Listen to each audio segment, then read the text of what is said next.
All right. Hello, friends. We're going to try this again. My name is Julie Hirschberg. I am inviting my great friend and colleague, Brittany Kim, here. And with us. And let's see if this works. We tried this earlier, was not working, and I was so excited to bring Brittany today because she just created this amazing resource, and it's black. Oh, now you're there. Yay. Okay. Oh, I'm here. Okay. Yeah. I feel like that was like, oh my gosh, technology is totally failing us.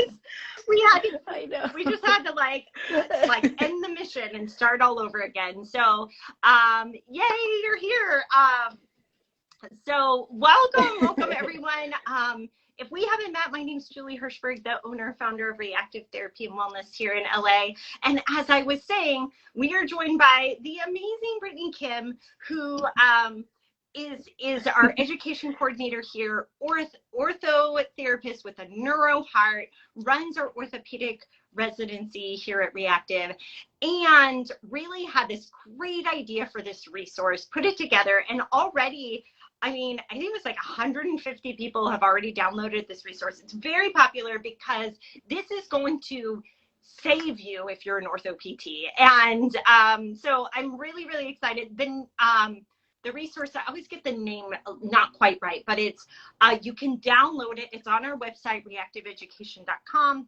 But it's 10 things to avoid if you're an ortho PT and you're faced with a functional neurologic disorder. Those traditional things just aren't going to work. In fact, they're going to make it worse. And so Brittany put together the top 10 things to avoid doing. And so I said, Brittany, like, let's hop on here live. I want to share a little bit of background, like why you wanted to make this. And then you can give us a little like sneak peek of some of your top pieces. Yeah, so we recently have had a couple of people in our FND programs where they've either returned home to their home therapist or they had an orthopedic condition that came up and then the PT wasn't familiar. And I don't think a lot of PTs are quite familiar yet. And I don't know if the orthopedic community is very familiar yet with functional neurological disorders. And so we were kind of finding that some of the patients that had done some of our programs ended up having some regression in their symptoms. And part of the reason was that the approach was more of a standard orthopedic approach versus taking that more FND specific approach where you're looking at what is the pathophysiology of FND, and then how do I actually structure my treatments around that? And I mean, I've treated people with FND for knee OA and maybe even getting a knee replacement. And my approach for helping them with their knee pain, it looks sometimes similar and sometimes very, very different because I need to keep in mind that they have this essentially a comorbidity like any other comorbidity that you might consider in working with any other patient. So you just need to be familiar with the diagnosis and also the most helpful ways to help them. And it's really fun working with people with FND because you get to be really creative and you're really just driving the automatic movements or the automatic experiences that people should be having. And that's the challenge, but that's also the fun. So I did want to share just a couple of things from the handout that we have. And in the handout, I do want to remind you, I do discuss the definition of functional neurological disorders. So if this is something where you're like, what is this? And why do I need to be aware of it? I also talk about the pathophysiology very, very briefly and integrate it into why these are the top 10 things that you should consider avoiding. And it's not just don't do it, but also consider this instead. So I don't leave you hanging without maybe some ideas. So the number one thing I think that's very important is a lot of people with FND are believed to be malingerers. And this is just a thing that I think we need to drop from our vocabulary, and particularly, just like go, I think maybe I've seen maybe one person in my career as a malingerer. And even then I still I still wouldn't even really know. I think it's so, so, so uncommon and so rare. And the most important thing with people with FNDs, you need to show full faith in their diagnosis and an understanding that this is real, it's neurological, and then it can be helped. And showing that, you know, it's not just like a positive attitude, but it's faith that their nervous system can rewire itself is really, really important in their recovery process. The second big one, maybe if you've already seen our reel where I'm dancing with one of our tables, is, and this is a really, really big one, not only because it helps people with FND, but if you want to work on enhancing your motor control outcomes with your clients with any type of orthopedic injury, you need to read the optimal theory for motor control and motor learning. It's like the #1 article to really enhance your motor learning skills as an orthopedic physical therapist. But you also need to incorporate those concepts into this patient population because they have a neurological condition and they need motor control training. And one of the biggest things is using external focus, which means not looking at inside your body and feeling your body and attending to your body, because as we know with people with functional neurological disorders, there's this interesting enhanced, I hesitated to use the word abnormal in the document, but that is the terminology that's used, but like this enhanced attention to physiological states. And I think we've seen a lot this as orthopedic physical therapists in the centralized pain population, where there's this kind of hypervigilance. There's this kind of similar experience in people with FND where there's an enhanced attention to a limb or a body region. And if you're going to tell someone to squeeze their glutes or activate your quad, or hey, look at this leg and make it work or move, and if you can just think it, maybe it'll happen, that's not the way to approach someone with FND at all, because these people have a really hard time connecting to their bodies. And there's already this enhanced attention onto the limb. And now you're asking them to enhance that attention more and drive those circuits more and just enhance the FND pathophysiology. So we need to unwire that by using external focus. So instead of using squeeze your glutes during a clam, why not have them focus on the band around their knees? I want you to stretch the band as much as you can get it to stretch, or use a foam roll and say, hit the foam roll with, you know, with the band like that's attached to your legs. You know, like there's many ways to get creative. And I would say, to be honest, it took me maybe a year to make this natural and like quick, where I had tools I could grab and things I could do and ways I could make everything externally focused instead of internally focused. If you're here, you can also add comments and share maybe some externally focused cues that you like using, particularly with really standard exercises. I think if we can just kind of pop a bunch here, it would be kind of fun to see other people's ideas and give more. And this is where, like, I mean, we could talk all day about external focus, but I think what's kind of neat, and this is what I love about working with Brittany, is like this kind of ortho neuro like synergy. The literature for the external focus improving motor control comes from sports and ortho.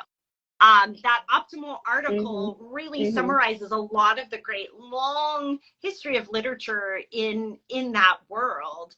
And it is exactly what is needed in functional neurologic disorders. So it's like, this is something that probably you would say like most ortho PTs should be using anyway.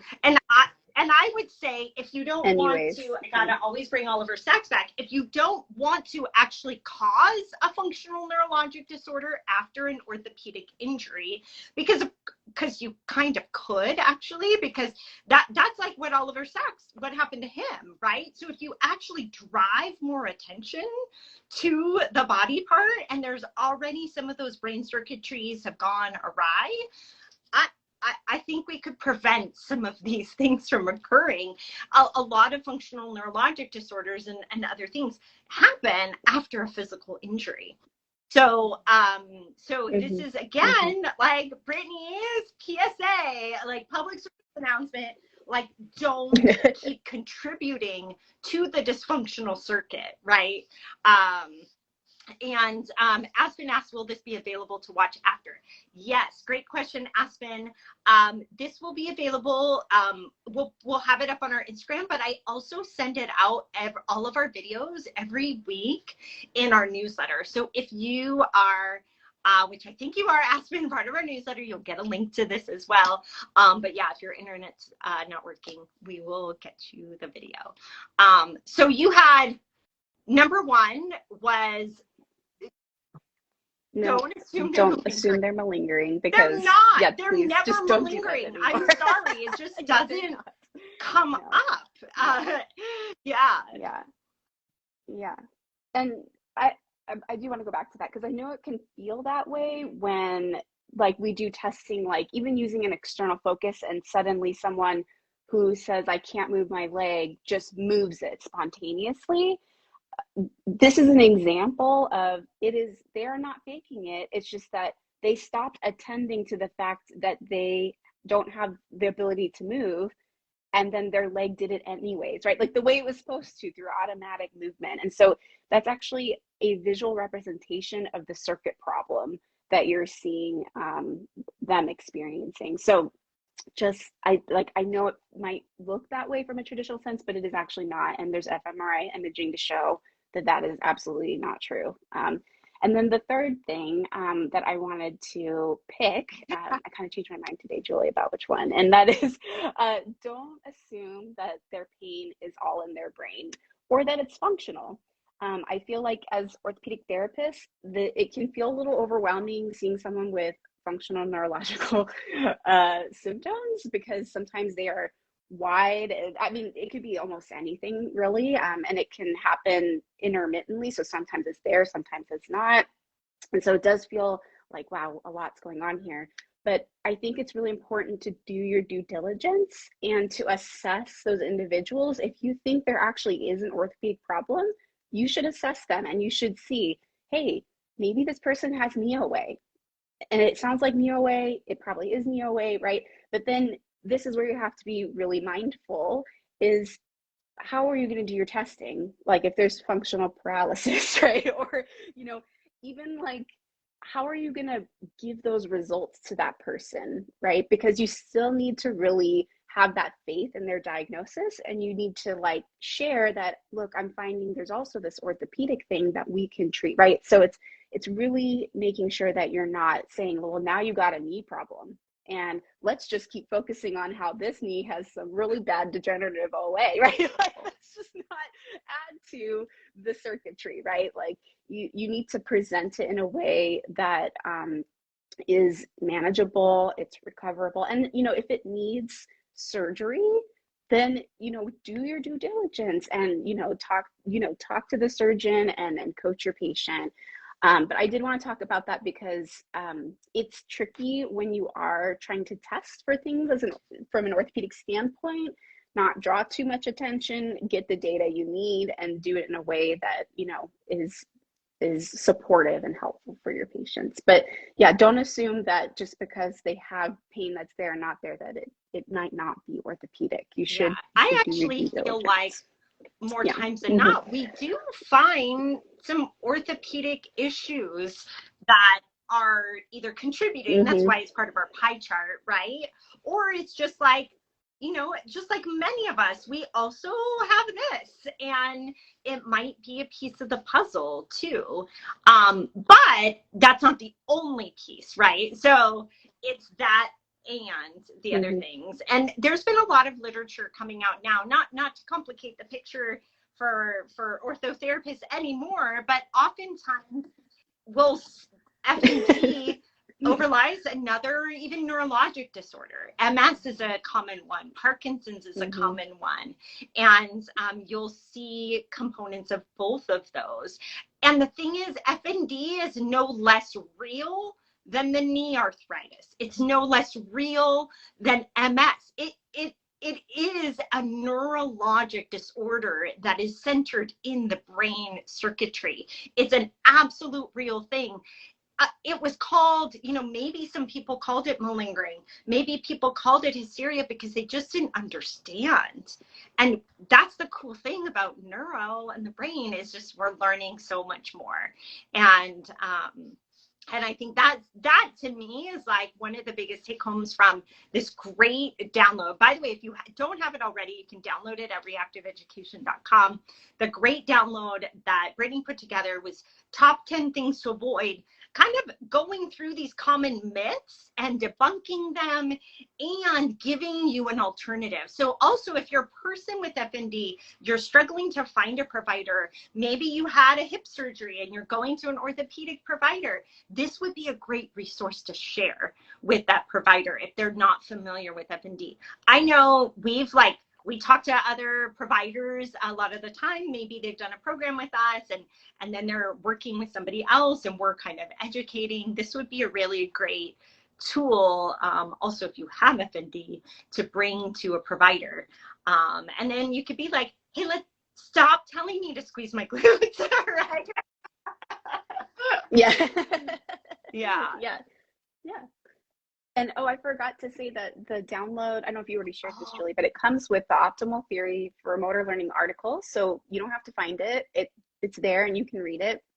It's a pretty chonky article, I would say, but it's an important read. And then also the FND consensus article for physical therapists is also included. So if you're wondering how else could I best support this person, or maybe you're in an underserved area and you're like the only PT and you also need to treat the FND, you can't really refer out, that would be a great place to start. And then we have so many other free resources and an upcoming mini course actually in I think the spring or summer in 2023. So that's coming soon you too. know us. We will continue to share freely everything we're learning and doing.